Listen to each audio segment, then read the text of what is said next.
او خدا کے بندو، کسی پر آپ کفر کے فتوے کیسے لگا سکتے ہیں جو کوئی مسلمان ہو؟ یہ فتوے بازیاں آپ یقین جانیں یہ بھی ہمارے قوم کو، نئے جنریشن کو تباہ کر چکے ہیں۔ ہر کوئی 3 دن 4 دن پڑھ کے کتابیں سامنے رکھ کے لوگوں پر فتوے لگانا شروع کر دیتا ہے کہ فلانا ایسا ہے، فلانا ایسا ہے۔ آپ کو کس نے اجازت دی ہے؟ آپ کو کس نے یہ اتھارٹی دی ہے کہ آپ کسی پر اٹھا کے جیسا بھی فتویٰ لگائے، کسی پر کفر کے فتویٰ، کسی پر شرک کے فتویٰ، کسی پر بدعت کے فتویٰ؟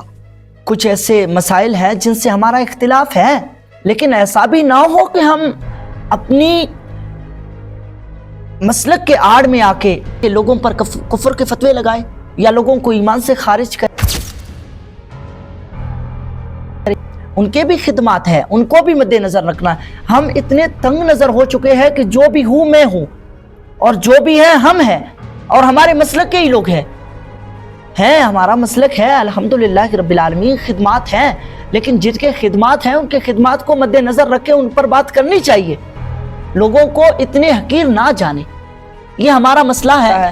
او خدا کے بندو، کسی پر آپ کفر کے فتوے کیسے لگا سکتے ہیں جو کوئی مسلمان ہو؟ اگر کوئی کسی مسلمان پر کفر کے فتویٰ لگا ہے، وہ 40 دن پہلے ہی خود دائرہ اسلام سے خارج ہو چکا ہوتا ہے۔ تو آپ پھر کیسے یہ دعوے کرتے ہیں؟ اللہ ہماری قوم کو ہدایت نصیب عطا فرمائے، اللہ ہماری قوم کو دین رائے حق پر چلنے کی توفیق عطا فرمائے۔